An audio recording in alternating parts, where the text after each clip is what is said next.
pendidikan seks untuk siswa umur 9 sampai 12 tahun tingkat SDK Bugis Porong 27 Januari 2024 segera kita mulai. Menyanyikan lagu Indonesia Raya, hadirin dimohon berdiri.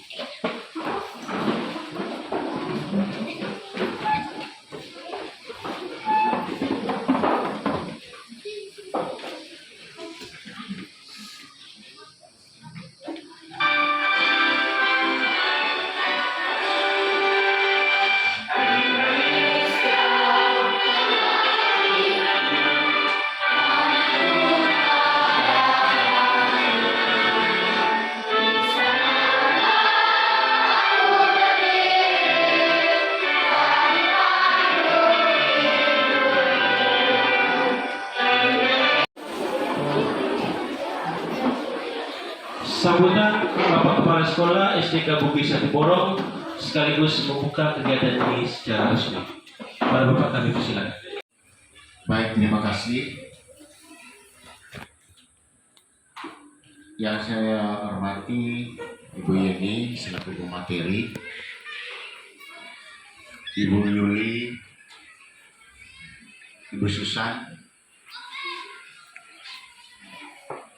Pak Tio, tentunya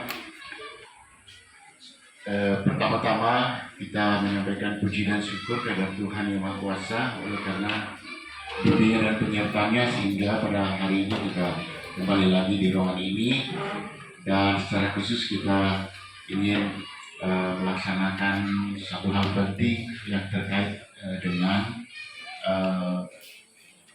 pendidikan seksualitas untuk anak-anak. Hari ini tentu pertama bahwa saya menyampaikan terima kasih dan penghargaan setinggi-tingginya atas inisiatif dari pemateri hari ini. Sebentar nanti mereka akan perkenalkan diri secara lengkap.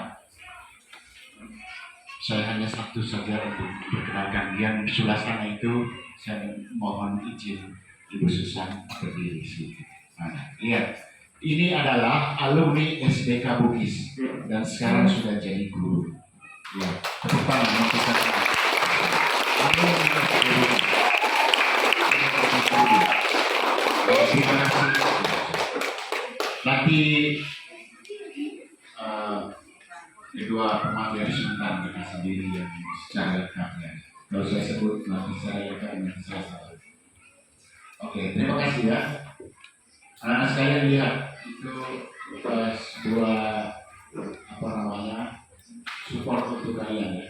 Orang yang pernah di SD Bugis sudah kalian dia kembali ke sini dan menunjukkan bahwa dia sudah sukses ya di dunia pendidikan. Harapannya bahwa kalian juga punya semangat ya dalam belajar supaya bisa menjadi orang yang sukses. Kunci kesuksesan itu apa? Rajin belajar. Baik, gitu.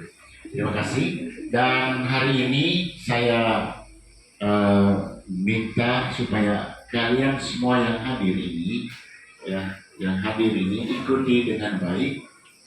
ikuti dengan baik materi-materi penting hari ini. Dan setelah selesai jangan selesai di sini juga, dan itu harus disimpan dalam hati dan harus diingat apa yang harus saya lakukan terkait dengan materi hari ini. Ini penting sekali. Ini sangat luar biasa kesempatan ini, ya, supaya kalian tahu itu. Baik, jadi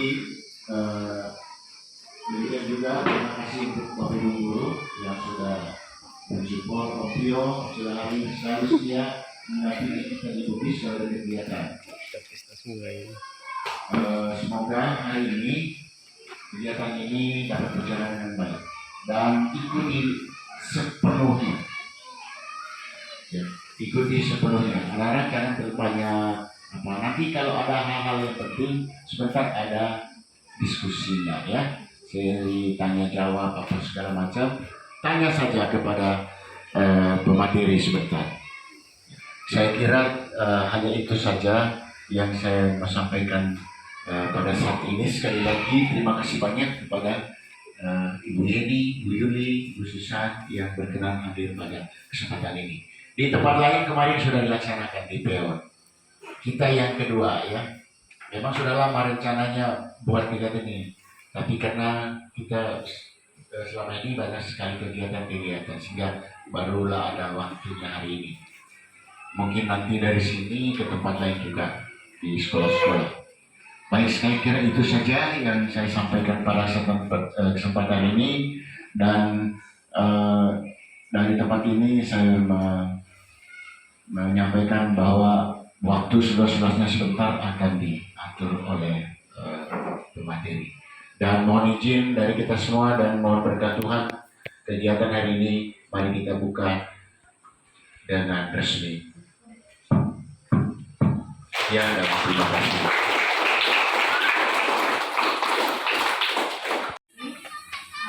Kita siapkan hati untuk berdoa. Izinkanlah saya membawakan doa ini secara katolik. Dalam nama Bapa,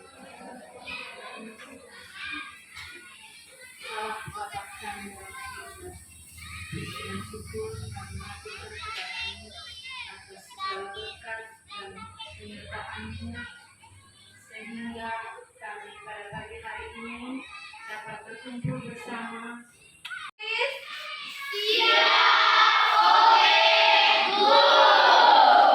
Coba berdiri sedikit. Coba. Masih semangat? Pagi-pagi harus semangat. Otomatis semua sudah makan dari rumah? Baik. SDK Bugis.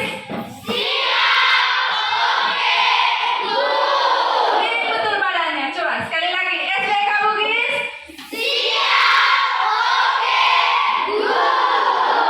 Terima kasih.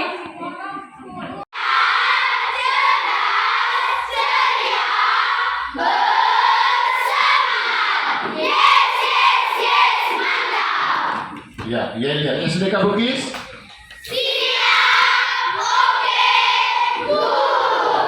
Oke, baik. Nanti seperti itu ya. Siap. Dengar instruksinya. Halo. Hai. Selamat pagi.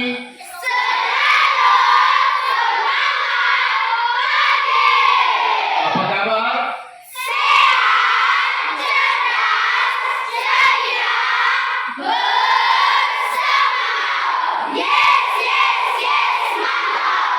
SDK Bugis.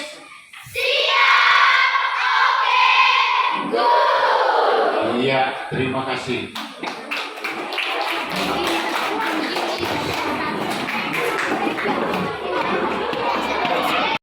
Yang pertama Josia kelas 3 SMP. Yang kedua Jenny kelas 2 SMP dan yang bungsu kelas 4 SD. Puji Tuhan semuanya ada di Kupang. Mamanya yang di sini. Ya, karena tugas. Jauh di mata, dekat di hati, selalu bertemu di dalam doa. Oke, itu sekilas tentang saya. Dan sebelum ke sini, Tuhan izinkan menjadi seorang pendamping pembina rohani di lapas anak LPKA atau penjara anak. Ya, yang sudah pernah ke Kupang angkat tangan. Iya, sudah pernah bertemu seseorang di penjara anak? Belum ya, dan saya berharap jangan terjadi. Ya, karena itu Ibu Yeni harus berdiri menyampaikan sesuatu. Ya, karena semua yang ada di sana adalah orang-orang anak-anak yang belum tahu apa itu yang namanya pentingnya menjaga merawat diri, sehingga bagaimana dia merawat dirinya dan dia memperlakukan orang lain. Pada kesempatan ini bincang singkat dengan kepala sekolah tahun lalu, dan kita dipertemukan kembali. Kerinduan saya berbagi talk show untuk para ibu guru, anak-anak, supaya kita sinergitas membawa generasi bangsa yang berkarakter, berkualitas, dan berakhlak. Puji Tuhan. Saya juga seorang tutor PKBM selama 6 tahun sebelum lulus P3K, yaitu anak-anak yang putus sekolah. Kalau kita kenal sekarang itu setara ya, paket A setara SD, paket B setara SMP, paket C setara SMA. Yang putus sekolah karena tidak mampu atau karena saya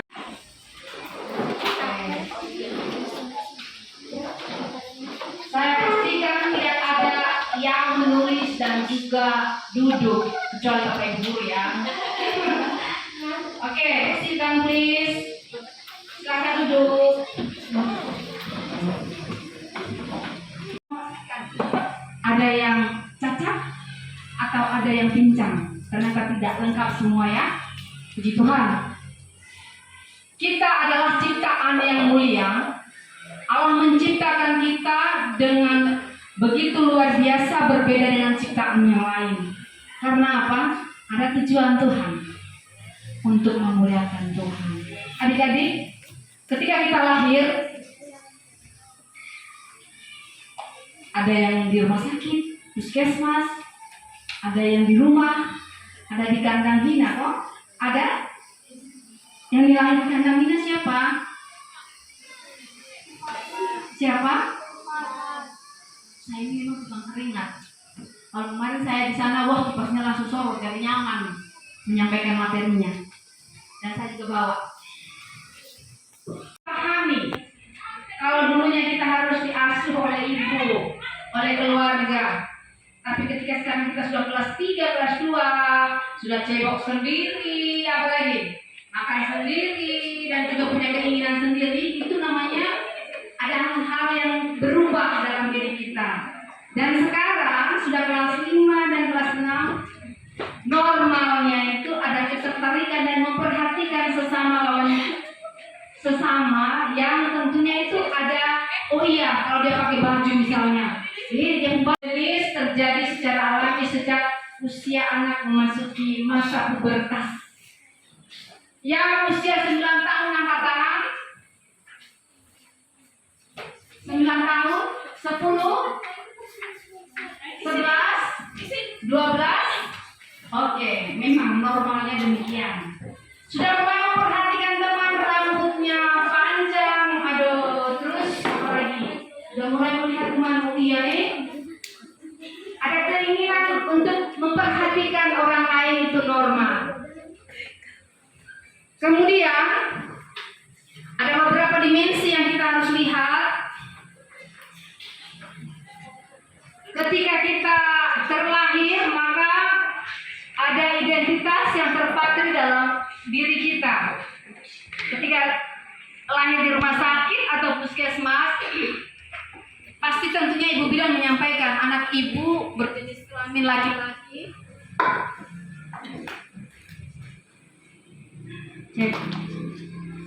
berjenis kelamin perempuan. Tidak ada yang bilang jenis kelaminnya waria. Ada? Hanya 2 saja ya. Contoh ketika adik-adik mendaftar atau isi formulir, di situ jenis kelamin P-L. Jadi tidak ada wanita pria gitu ya. Itu identitas diri. Dan juga perkenalan awal tadi Ibu sampaikan bahwa identitas diri saya, suku juga salah satu identitas diri kita. Adik-adik di sini suku Manggarai, suku Rote, suku Sabu, suku Alor, suku Nias, suku Jawa, itu juga identitas diri. Itu yang ada dalam diri kita. Dan itu menunjukkan bahwa kita ini punya identitas.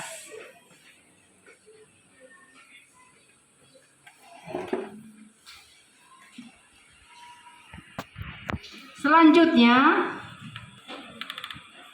ini saya sekali.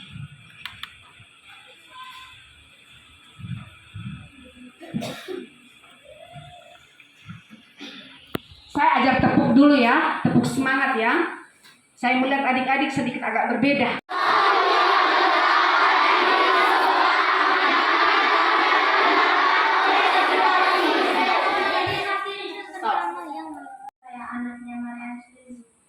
Itu tidak bisa dipungkiri. Tidak bilang saya anaknya tetangga. Itu identitas. Ingat. Ya. Satu lagi. Ya, silakan berdiri. Saya adalah anak menjelam. Tegas, laki-laki itu harus tegas. Saya anak dari Om Erwin Jerami. Om. Oh, om. Ya, omnya namanya. Sorry, karena bahasa Manggarai jangan sampai saya salah. Om. Om.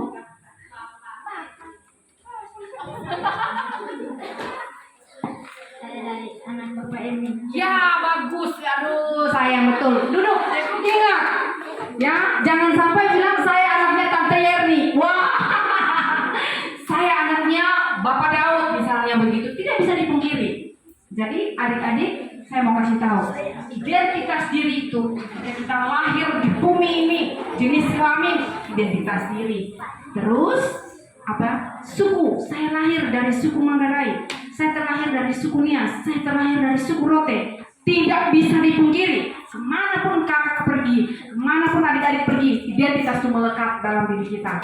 Bagaimana kita menjaga tentunya ciptaan Tuhan yang mulia, untuk kita boleh merawatnya, kita jaga pelihara, dan kita tidak mau orang lain mengganggunya untuk kepentingan diri sendiri, bahkan merusak. Saya mau kasih tahu, fenomenal saat ini yang terjadi adalah pelecehan seksual. Dan juga selama 7 tahun saya mendampingi anak-anak yang dibina di LP Anak, namanya sekarang LPKA, Lembaga Pembinaan Khusus Anak.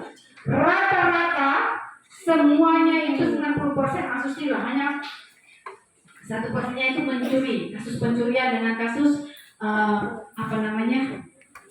pembunuhan karena mau jelaskan kepada adik-adik semua supaya tahu, ya. Ketika Tuhan menciptakan kita begitu mulia, begitu berharga dan berbeda dengan ciptaan yang lain, tolong perhatikan bahwa diri kita ini dirawat sebagai bentuk ibadah dan penghormatan kita kepada Allah Pencipta. 4 area yang tidak boleh disentuh selain diri sendiri dan mama kandung. 1, 2, 3. Mulut,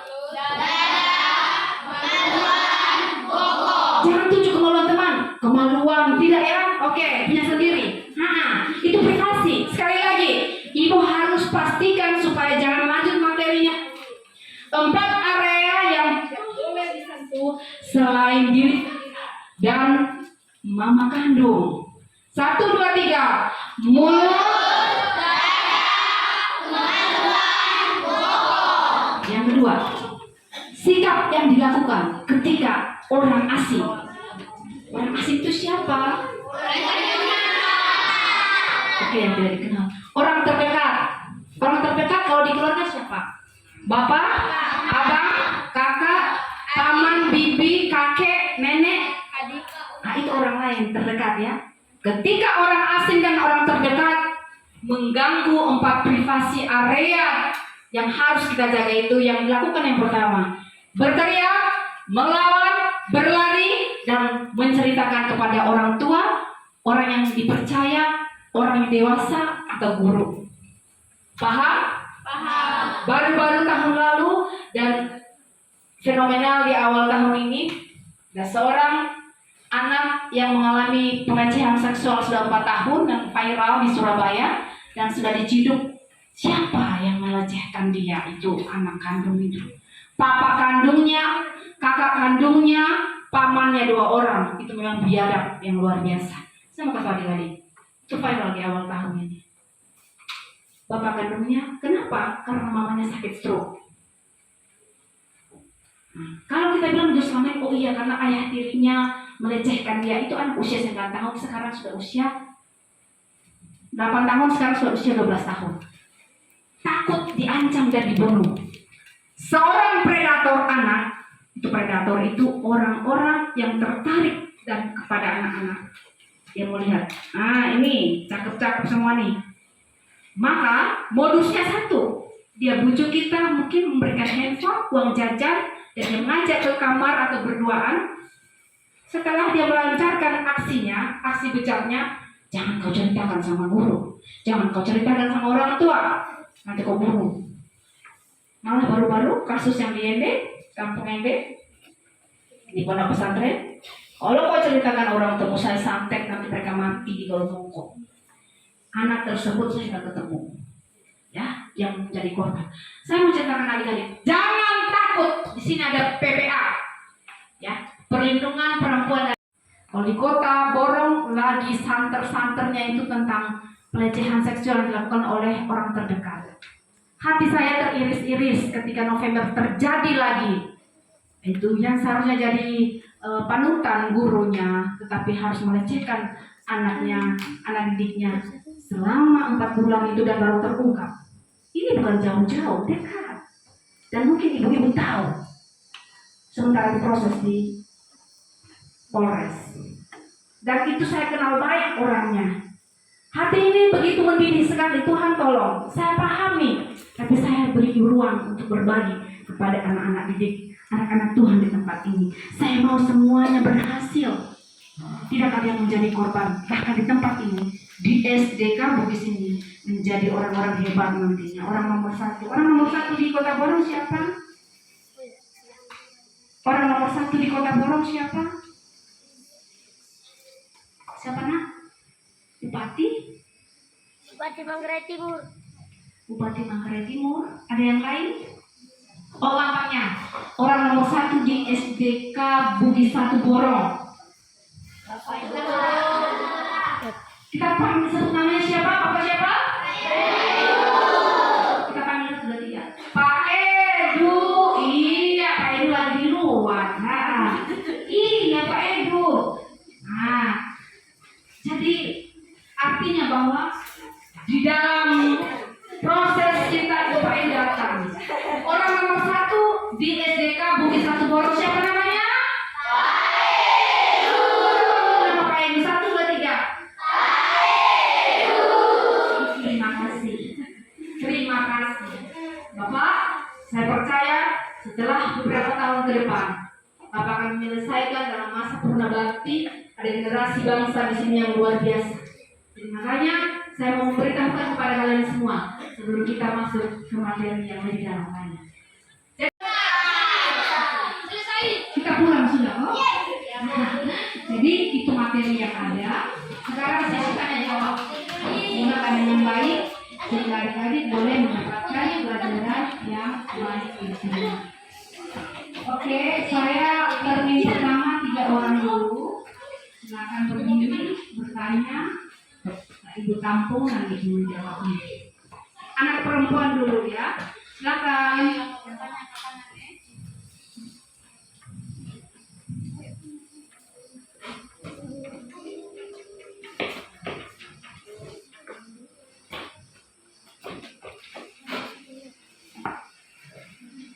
Ada yang bertanya, Ibu?